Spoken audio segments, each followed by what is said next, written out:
आज हम कक्षा छठवीं विषय विज्ञान अध्याय 3 तंतुओं से वस्त्र तक पढ़ने जा रहे हैं। इसमें 2 छात्र हैं, पहली और बुझो नाम के। ये स्कूल जाते हैं और अपनी विज्ञान की प्रश्न उत्तर प्रतियोगिता में प्रथम पुरस्कार जीत लाते हैं। वे दोनों अत्यधिक उत्तेजित थे, प्रसन्न थे, खुश थे और उन्होंने प्राप्त हुई पुरस्कार राशि से अपने माता-पिता के वस्त्र खरीदने का निश्चय किया या निर्णय लिया।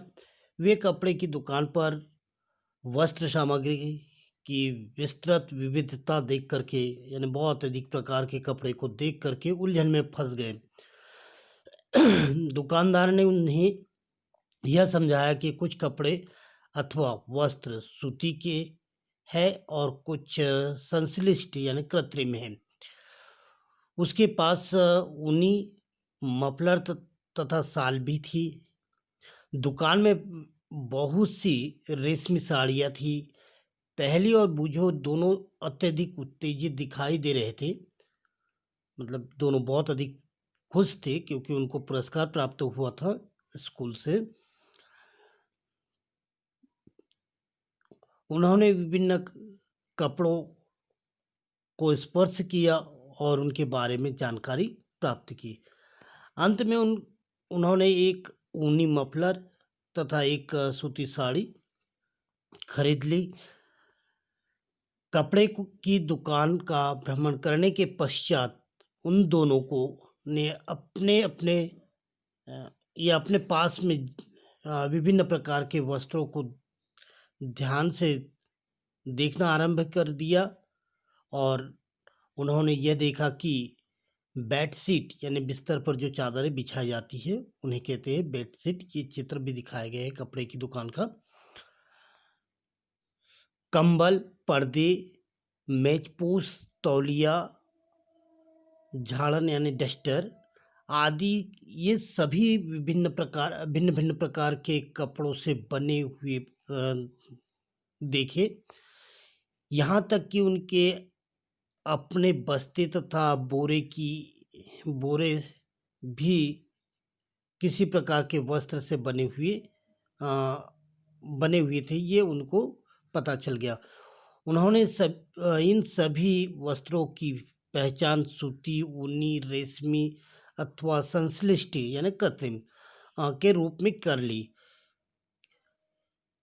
आप भी इन वस्त्रों के बारे में जानकारी प्राप्त कर सकते हैं। आइए वस्त्रों में विविधता के बारे में हम बात करें। इस पर क्रियाकलाप नंबर 1, आप अपने पास के किसी दर्जी के पास की दुकान पर जाइए और सिलाई के बाद जो कपड़े की कतरनें बचती हैं उन्हें एकत्रित कर लाइए। कपड़े की प्रत्येक कतरन को स्पर्श करके उसके स्पर्श का अनुभव करना है आपको। दर्जी की सहायता से या अपने माता-पिता की सहायता से पूछना है कि कपड़ा सूती है, रेशमी है, ऊनी है, संश्लिष्ट के लेबल वाला है, कैसा है, इस पर आपको मतलब जानकारी प्राप्त करना है। आप यह जानना चाहते हैं कि ये विभिन्न कपड़े किस प्रकार के बनते हैं।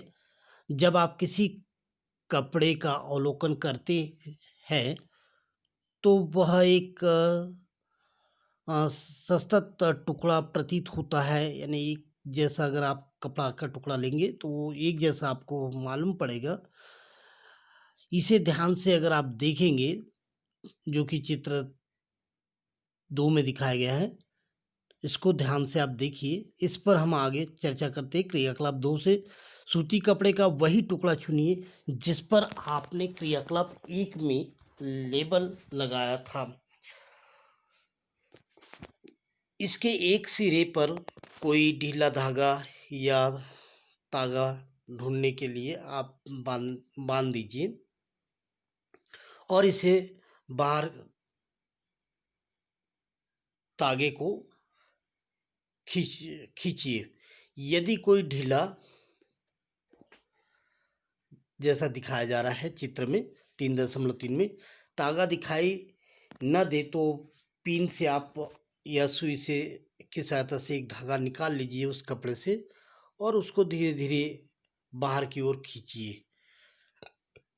हम यह देखते हैं कि तागों को एक साथ व्यवस्थित करने पर वस्त्र बनता है, यानी इससे जो तागा निकलेगा तो आप समझ जाओगे कि ये तागा जो है ये कपड़े को बनाता है।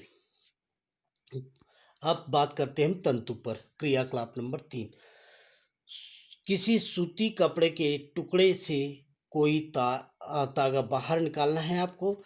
इस तागे के टुकड़े को मेज पर रखना है और तागे के टुकड़े के एक किनारे को अपने अंगूठे से दबाना है।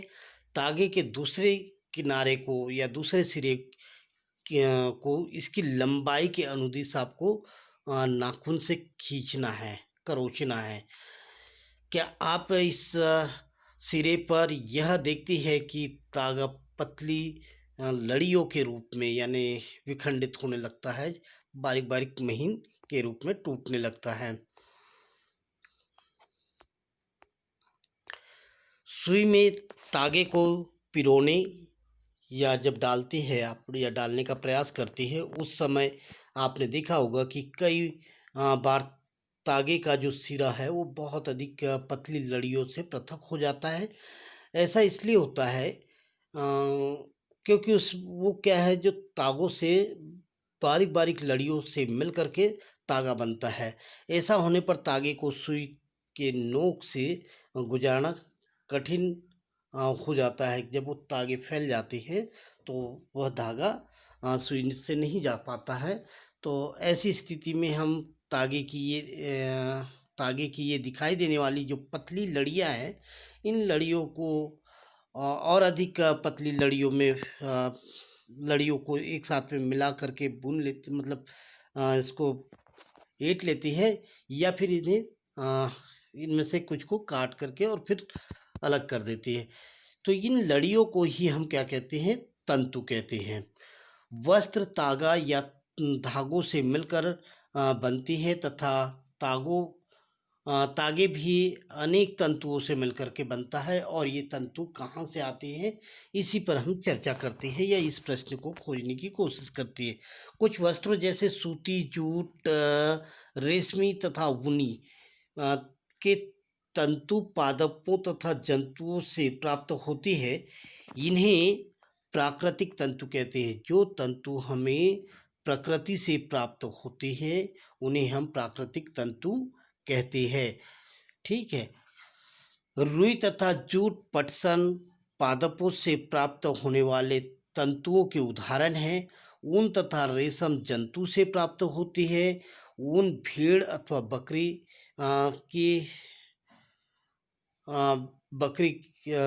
की जो कर्तित ऊन से प्राप्त होती है।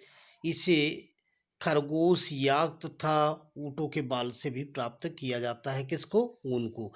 रेशमी तंतु जो है वह रेशम के कीट कोकून से प्राप्त किया जाता है या उसको से खींच करके निकाला जाता है। हजारों वर्ष तक वस्त्र निर्माण के लिए केवल प्राकृतिक तंतुओं का ही उपयोग किया जाता था।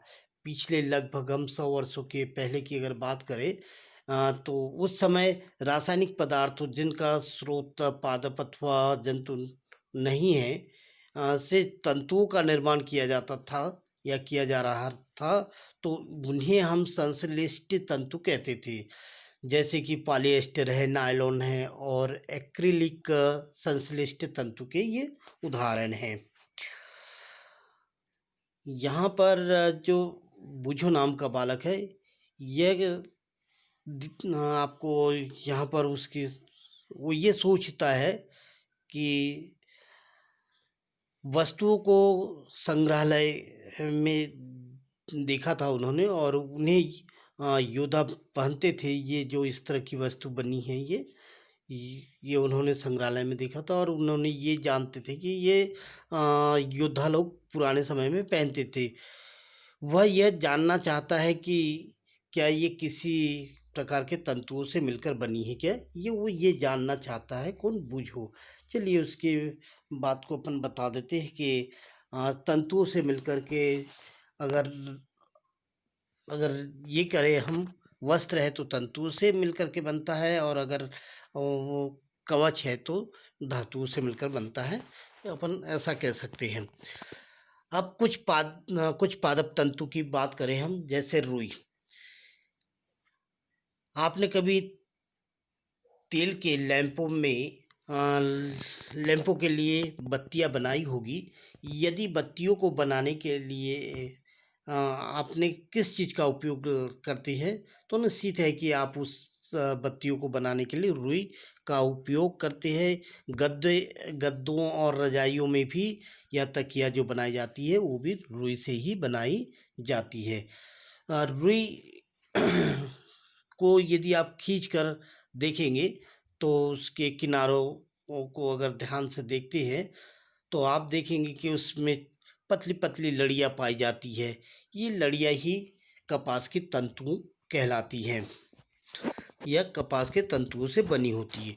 रुई कहाँ से प्राप्त होती है, अगर इसकी बात करें हम, तो इसे खेतों में उगाया जाता है। साधारणतः कपास के पौधे होते हैं, कपास के पौधे उगाए जाते हैं जहाँ की मृदा काली अथवा जलवायु उष्ण होती है, वहाँ पर कपास की खेती की जाती है। कुछ ऐसे राज्य के नाम भी आप जानते होंगे जहाँ पर हमारे देश में कपास की कृषि होती है। कपास पादप के फल यानी कपास गोलक से प्राप्त होता है। लगभग नींबू के माप का इनका वो फल बना हुआ होता है। पूर्ण परिपक्व होने पर बीज टूट कर के खुल जाती है, और आप कपास के तंतु से वो ढके हुए बिनौले यानी कपास का बीज को देखा जा सकता है। इसे अलग कर लेते हैं। ऐसा कपास खेत में आपने देखा होगा, नहीं देखा होगा तो इसका यहाँ चित्र दिखाया गया है, इससे आप समझ सकते हैं। जो कपास चुने जाने के लिए तैयार हो चुका होता है, उस समय खेत कपास के परिफलों यानी रोवों से इतना श्वेत हो जाता है कि जैसे मान लीजिए कि वहाँ पर बर्फ गिरी हुई होगी, जैसे ये चित्र में दिखाया गया है। ये कपास फूल गया है डोडे से, मतलब उनके बीज से वो बाहर निकल आ गया है, फल से कपास बाहर आ गया है। तो ये इस तरह से दिखाई देता है, ऐसा लग रहा है कि यहाँ पर बर्फ की बारिश हुई है। साधारणतः इन कपास बालों से कपास को हस्तचयन द्वारा पृथक किया जाता है। इसके पश्चात कपास के बीजों को अलग कर लिया जाता है। इस प्रकार की प्रक्रिया को कपास ओटना कहते हैं। जो कपास के फलों से कपास को अलग और बीज को अलग करने की प्रक्रिया कपास ओटना कहलाती है। पारंपरिक ढंग से कपास हाथों से ओटी जाती है, यानी हाथों से तोड़ करके निकाली जाती है। आजकल कपास ओटने के लिए मशीनों का भी उपयोग किया जाता है। अब जूट पटसन के बारे में हम अगले पीरियड में देखेंगे।